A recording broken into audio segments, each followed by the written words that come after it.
What's up, guys? M. Jones back in the house again for another in-theater review. Today I'm going to review Prince Avalanche, a David Gordon Green film about two men that work together in a very damaged area from a forest fire. It's actually like a country highway, and they spend time together pretty much putting the road back together, as in like painting like yellow lines so it can distinguish two lanes rather than just one. And they also put up a lot of posts on the sides, hammer posts on the sides of the roads. And the two people in the movie were Paul Rudd, who played, his name was Alvin, and Emile Hirsch, who played Lance. And their connection for this movie was Paul Rudd's girlfriend was the sister of Emile Hirsch's character. So that's how they kind of knew each other. And Paul Rudd got him the job for the summer.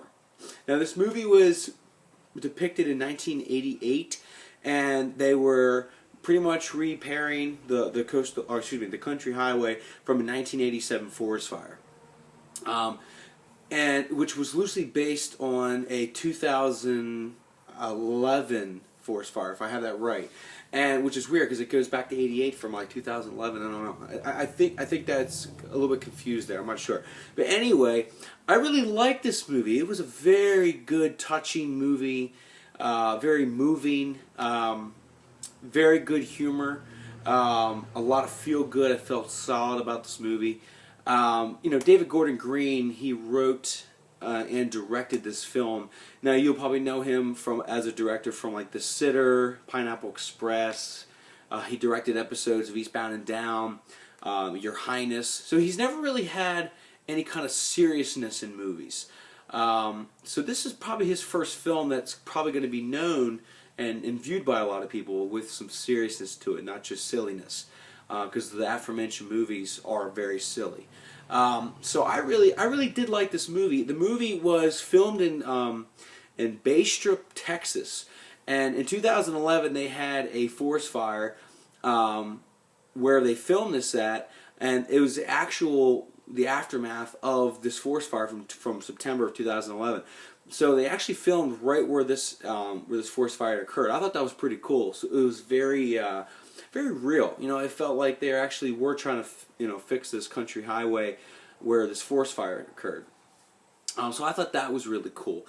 They filmed this movie in 16 days, and it was under like a $60,000 budget, and they filmed this entirely in 16 days, and they did it in very big like secret. Like they didn't want anyone to know this. David Gordon Green's wishes. He didn't want anyone to know they were filming this movie. So it was kind of a surprise to everybody. It premiered in the 2013 Sundance Film Festival and did a really good job. Obviously got plenty of acclaim. But anyway, back to the characters. Paul Rudd's character was very quirky but very systematic, and he was very intelligent.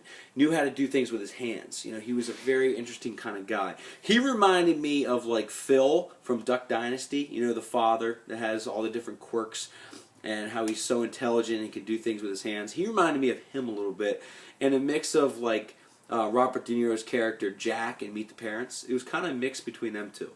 And Emile Hirsch's character, he was very loose and fun, very immature, kind of insecure. He was, like I said, Paul Rudd's girlfriend's brother, so that's how they were connected. And the two were totally different. But I could tell throughout the movie that Paul Rudd wanted to kind of loosen up the way Emile Hirsch was, and Emile Hirsch wanted to get more serious and understand things better the way Paul Rudd did. So they worked together well. They both had a goal in mind to kind of be a little bit more like the other person. So the movie got really good like that because they started developing, emotion with each other, as in, they could be actually good friends at some point.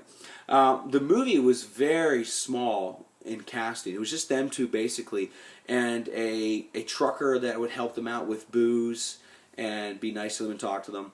And there was also a woman in the movie who apparently Paul Rudd came across as she was kind of looking for stuff in her house that was burnt down, and it was nothing but ash in this forest fire. So I guess the woman had like a log cabin or just like a very small secluded home with her family, and she was standing right where her bedroom was in this outdoors, and telling Paul Rudd like what she saw, what she remembers, how her furniture fit certain places, and like Paul Rudd really like felt for her because he has a really big heart, and he was just trying to make her feel better and talk to her, and then she kind of like just walked away and just kind of disappeared. And that brings me to the next point. The best scene in this movie occurred right after he saw this woman in her house in the outdoors. He pretends to be like coming home from a long day's work, talking to his girlfriend or whatever, and like Paul Rudd's acting prowess really showed up at this scene. He was pretending to have a conversation with a woman. I'm thinking probably his girlfriend. In this burnt home, and he pretends like he walks up steps, and he pretends like he's having a conversation with her, and she needs him to do stuff. He's like, okay, I'll do stuff, but it's just him talking to nothing. And the scene was really good. It was very very real, like a guy who just really has a creative mind, and who really loves a person in mind also. So I really like that. If I would give this movie a score from 1 to 5, I would say probably a 4. I really thought this was a good movie. The movie really makes you feel good about how two people can be so different but become friends. And I don't want to tell you too much about Paul Rudd's character and his girlfriend. Again, there's a major plot twist with that, and how things change and develop with his girlfriend's brother. So I want you to see the movie just for that, because it was really cool how everything turns out. And definitely loved the movie. It was a feel-good kind of a movie, which I did mention the other day I like. But I would definitely check this out. Again, I say 4 out of 5. It was missing just a little bit. It was missing on a few aspects. That being just, it kind of got tedious after a while. Like, I know the movie was them trying to clean up the road and clean up the forest, but it got a little tedious with that. But it was not a perfect movie, but it was a very good movie. So I say 4 out of 5. Check it out, you'll like it. But until then, you take it easy, NK.